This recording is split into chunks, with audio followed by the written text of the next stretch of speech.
Abang Sokrates dan Abang Rocky Gerung.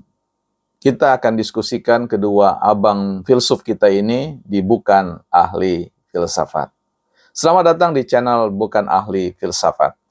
Baik teman-teman, kita akan bincang-bincang itu, tetapi sebelumnya mohon maaf buat teman-teman sekalian, saya harus merekam ini di dalam sebuah ruangan, ya, yang tentu ini merupakan sebuah ruang pribadi, ruang kontemplasi, ruang yang tentu menurut saya menjadi bagian ruang yang memiliki nilai mahal ya, karena di rak-rak buku ini berdiam para ilmuwan-ilmuwan cerdik pandai, filsuf-filsuf yang dapat dijadikan teman, yang menurut saya ketika kita membaca buku-buku itu tidak pernah menghakimi kita. Dia tidak pernah mengatakan kita bodoh, tetapi ya apalagi dungu. Tetapi pada suatu titik kita melihat sebuah cahaya pencerahan sehingga kita mengambil sikap posisi untuk mengubah pikiran kita, dengan sendirinya perasaan dan tindakan kita mengekorinya. Ya, teman-teman, kali ini kita akan membaca filsafatnya Abang Sokrates dengan Abang Rocky Gerung, tapi saya mencoba dari lensa sebuah perspektif yang ditulis oleh seorang penulis buku, kawan kita Abang Sahrul Mauludi ya, dalam bukunya yang teman-teman bisa beli ya, Cafe Sokrates ya. Ini cukup lama saya beli dulu dalam terbitan yang kedua saya kira ya, karena terbitan pertama September 2018, terbitan kedua itu Mei 2019 ya, 1 tahun kemudian setelah dia dicetak. Nah, saya akan bacakan beberapa isi buku ini dalam perspektifnya Abang Sokrates ya, yang bisa kita lihat bersama ya. Pendahuluan nalar kritis yang berharga ya. Ini Abang Sokrates wajahnya ya. Kalau Abang Rocky Gerung kan teman-teman sudah tahu. Baik, kita mulai dari sebuah kutipan yang pertama dari Donald Morrison ya. Dia Sokrates adalah filsuf pertama yang sebenarnya ya. Dia adalah Sokrates, filsuf pertama yang sebenarnya. Jika Anda ingin mengetahui apa itu filsafat, salah satu jawaban yang bagus yaitu filsafat adalah apa yang dilakukan dan dimulai oleh Sokrates ya, seperti itu. Dia adalah filsuf pertama. Jadi salah satu jawaban yang bagus untuk mengetahui filsafat perlu ya mengetahui apa yang dilakukan dan dimulai oleh Sokrates ya. Itu satu catatan. Kemudian pada bagian yang lain ya abang kita Sahrul Mauludi ini ya saya kira seorang penulis yang baik ya, yang bagus, yang bukunya saya sarankan bisa teman-teman baca ya. Saya kira ini banyak sekali hal-hal yang berharga yang bisa dipelajari ya. Baik, saya lanjutkan kepada bagian sub kritis pada diri sendiri ya di sini. Nah, tulisannya menarik seperti ini. Sokrates menyadari bahwa ia disebut paling bijaksana bukan karena banyak tahu dan sok tahu, tapi karena ia menyadari ketidaktahuannya. Nah, itu ya, saya ulangi, Sokrates menyadari bahwa ia disebut paling bijaksana bukan karena banyak tahu dan sok tahu, tapi karena ia menyadari ketidaktahuannya. Bahkan ia mengatakan, hanya satu, the only one ya. Hanya satu yang aku tahu, yaitu aku tidak tahu. Wah, ini dia ya. Jadi Sokrates bilang bahwa hanya satu yang aku tahu, yaitu aku tidak tahu. Aku tidak tahu. Wah, ini menggema ini ya.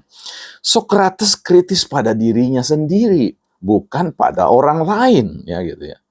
Ia juga menerapkan pikiran kritis untuk menemukan kebenaran ya, dengan menyisikan semua opini dan kepercayaan yang tidak benar, tapi tidak menyisikan orang lain. Ini tambahan saya teman-teman ya. Nah, pada bagian yang lain kritis tanpa menggurui. Nah, ini ya, saya tidak mengada-ngada ya. Ini teman-teman bisa baca, kritis tanpa menggurui. Nah, ada poin yang menarik. Sokrates ya punya ide spontan, instan ya, Dia berpikir untuk mengilhami orang lain, ya, untuk berpikir secara kritis. Jadi tidak menghakimi, dia mengilhami orang lain untuk berpikir secara kritis dan mendalam, teliti dan mendalam. Hal itu dilakukannya dengan jalan dialog, bukan berdebat, dan menunjukkan mana hal-hal yang inkonsistensi pada pendapat-pendapat yang dikemukakan. Jadi bicara tentang pendapatnya, bukan sang pemberi pendapat, ya. Posisi Sokrates bukan seperti orang yang merasa paling benar dan menyalahkan semua pendapat. Ya, ini menarik ya. Posisi Sokrates, abang Sokrates kita ini bukan seperti orang yang merasa paling benar dan menyalahkan semua pendapat, ya.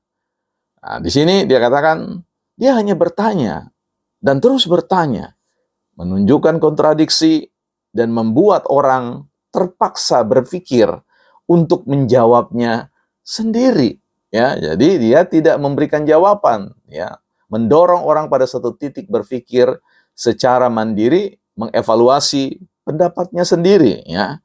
Dia tidak menggurui. Nah, ini dia tidak menggurui dan mengajarkan apa pengetahuan yang benar, apa yang harus dipercaya dan diikuti. Nah, ini menarik. Biarlah setiap orang menemukannya sendiri. Waduh, ini luar biasa.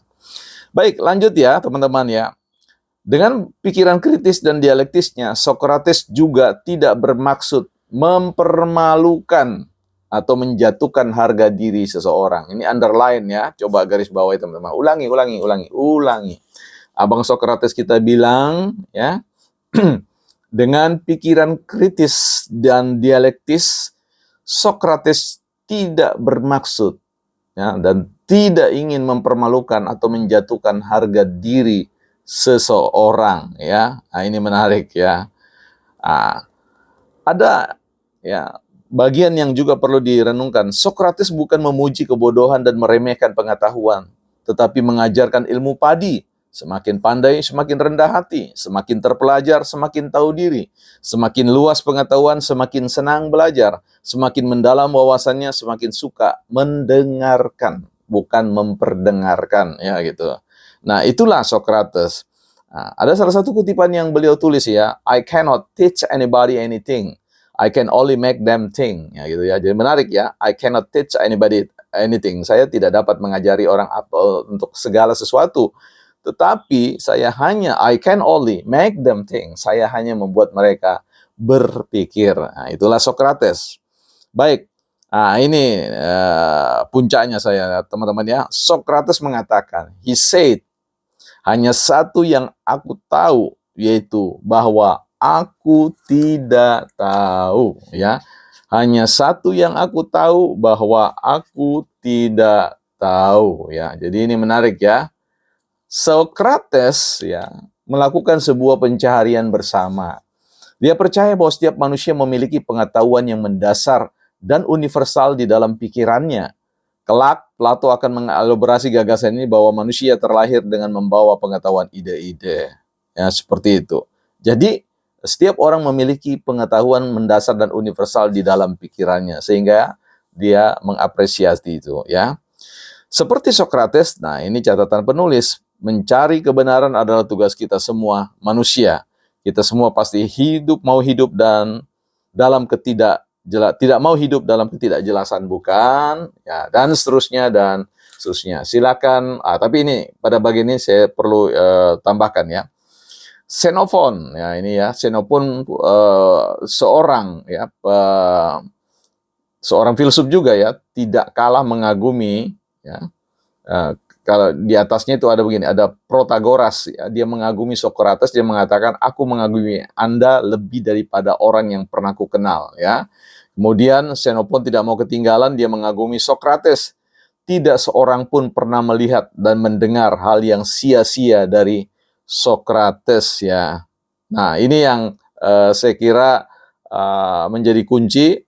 Sokrates menjadikan diskusi atau dialog sebagai sarana pencaharian. Itu beberapa catatan yang dibagikan seorang penulis bernama Syahrul di buku yang beliau tulis, Socrates Cafe, Bijak Kritis Inspiratif Seputar Dunia dan Masyarakat Digital. Ini teman-teman.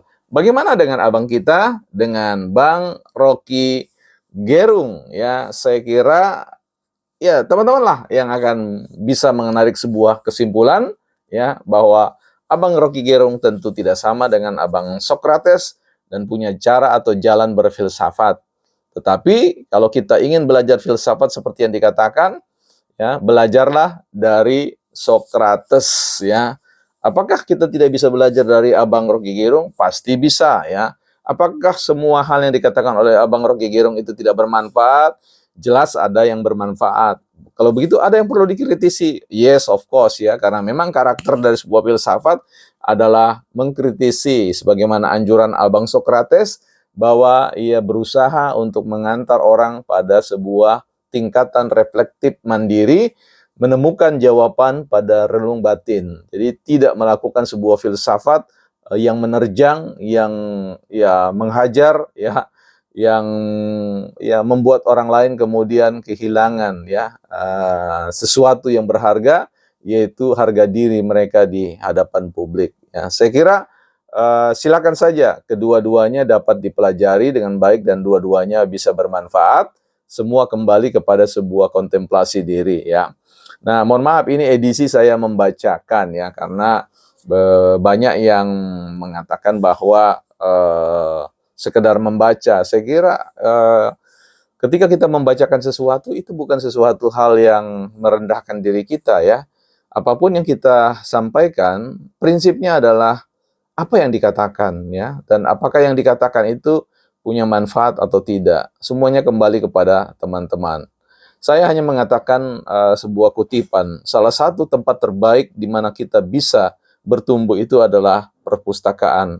Kalau teman-teman ingin menjadi seorang intelektual yang baik, ya, menurut beberapa sumber-sumber mengatakan, belajarlah berdiam di perpustakaan, belajarlah berkontemplasi di perpustakaan, karena perpustakaan adalah tempat gagasan-gagasan dan ide bersemayam.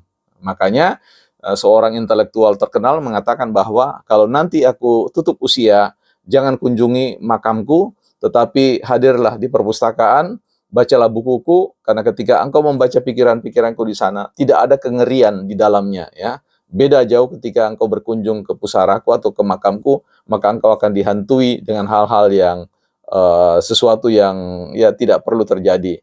Karena itu, yuk mari budayakan membaca literasi dalam rangka meleverage pikiran kita, kemampuan kita berpikir, dan kemampuan kita menanggap ya pikiran-pikiran yang tidak sejalan, tidak sejenis, dan yang paling penting adalah kita belajar toleran dengan perbedaan-perbedaan pandangan tanpa kehilangan kesantunan yang terukur, saya kira.